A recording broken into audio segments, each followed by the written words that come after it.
On this segment of Meet the Wolfpack with me, Sports Information Officer Larry Reed, Corey Storkin joins us. Corey is a member of the TRU Wolfpack cheer team. I wanted to call you cheer squad, Corey, but you apparently, because we talked to Nikki Fredrickson a while ago, she was saying that there's a difference between a cheer team and a cheer squad. Yeah, a little bit. So like a cheer squad is more, it's more formal to call it like a spirit squad, where they attend mostly just games and they don't actually formally compete. Whereas the TRU Wolfpack cheer team, we actually do both. So we're a spirit squad as well as a competitive team. So this year we'll be attending 3 competitions all down in the coast, and we'll be bringing our routine that we've been working on throughout the year and showing that what we can do outside of the game environment and showing that we're that caliber above just a spirit squad. Tell me about the routine, Corey. Obviously, you spend a lot of time working on it. Who comes up with it? Is it the coaches of the cheer team, or you bring somebody in, or how does that work? So there's actually a lot of cooperative work there between our coaches as well as choreography team.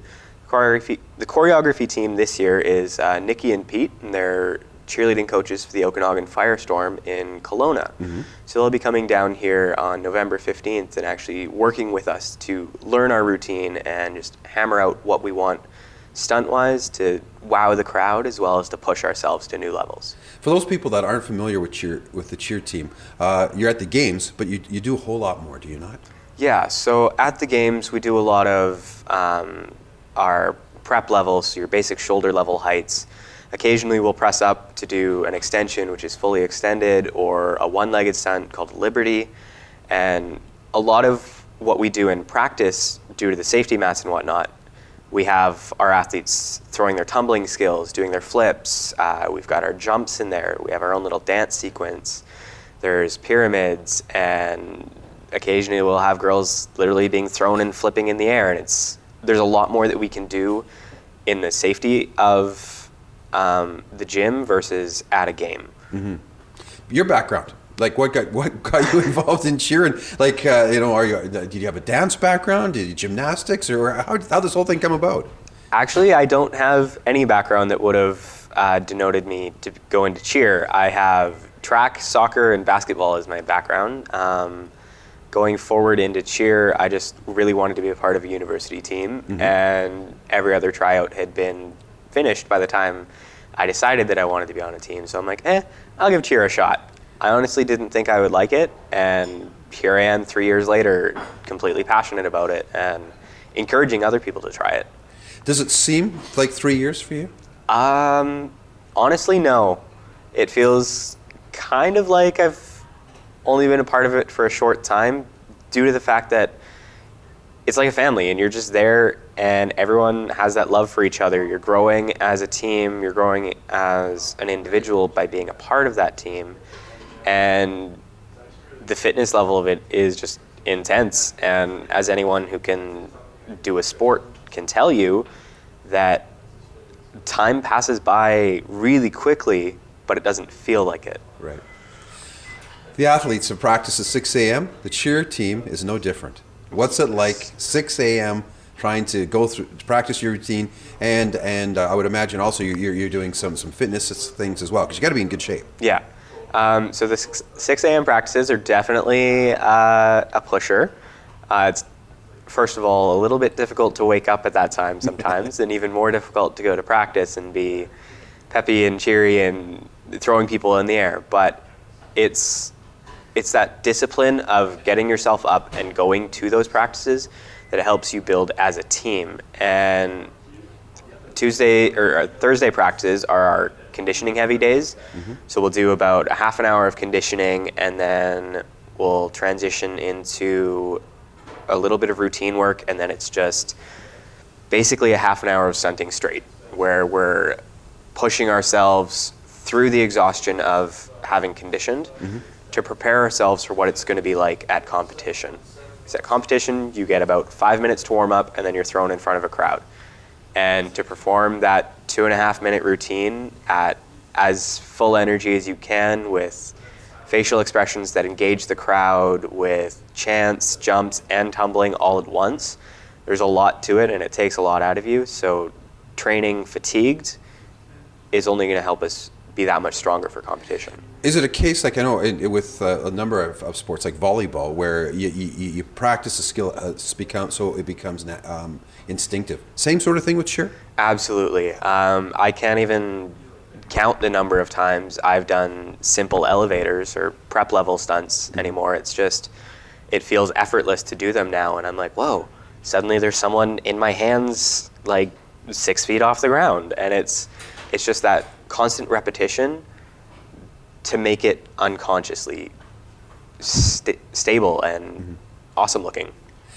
Weight training, like nothing against the girls, but you're on the bottom, and so you're lifting these girls up. You know, are you doing weight training so you make sure that yes. you don't? So the whole team, actually, every Tuesday we have a mandatory gym practice where we go to the weight room and we're lifting weights. We have custom-made workout plans for bases and thirds, which are on the bottom of the stunt, and flyers have their own as well.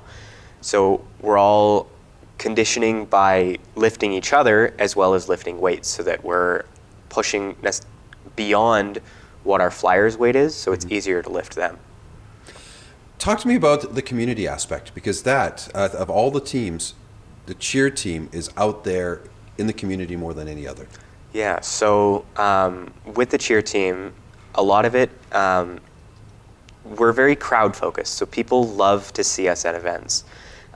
We just recently went out to Westside's Friday Night Lights, and we were cheering at the football game and went out and did a bit of a halftime show, and it was a lot of fun, and they really, really enjoyed seeing us there, and they requested for us to come back next year. And Santa Claus Parade every year, we're throwing girls in the air, and the crowd is going nuts. We're handing out candy, and it's really a growth opportunity for the team to be able to get involved in the community and get used to performing in front of a crowd, because that's what we're going to be doing at competition. And it's fun to be out in the community and get your team known, because the more it's known, the bigger draw it is for future athletes, as well as the more popular the program and cheerleading in the city is going to become. So it's a win-win situation. It feels like a big time commitment at times, but it's worth it. And to see, especially like little kids come up to us in a game and ask for our autographs or ask to sit with us,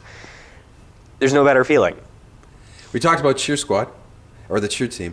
Talk to me about school and how you balance it, because you're in science, you're hoping to get into the nursing program, and you're cheering and training for almost 40 hours a week. How do you do it? It's a challenge, but the number one ability that I can recommend is time management. If you have 20 minutes between practices or an event, use those 20 minutes to review your notes from class. And it's just really disciplining yourself to know that you're a student first before you're an athlete, but the athlete also has to come, because that brings pride to the university, pride to yourself, and pride to your team. And it is a challenge, but for me, I've always pushed myself in life to look for challenges, and I welcome it as an opportunity to grow myself. Just before I let you go, the whole athletes aside, why did you choose Thompson Rivers University, and why do you like going here? Honestly, I chose Thompson Rivers University because it was close to home for me. Home for me is Lillooet. It's about 2 hours away from here, and I wanted to be close to my family. I also knew that I wanted to go into a medical program. Originally, I wanted to become a doctor, and now I've changed to want to be more patient-focused with nursing. And TRU has one of the best nursing programs in Canada, so it just seems like a proper fit for me, and I really feel like I can, prior to being accepted to the program, build those relationships within the program and get to know what it's all about for when I get into it. Awesome. Well, good luck to you. Thank you very Before much. we let you go, cheer squad. If somebody wants to become a part of the cheer team, what words of advice do you have for them?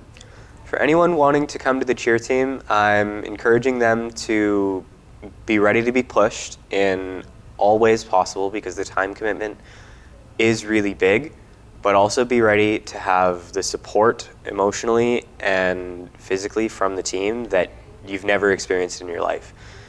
Be ready to work hard, but also be ready for an amazing new family, because that's what the team becomes to everybody.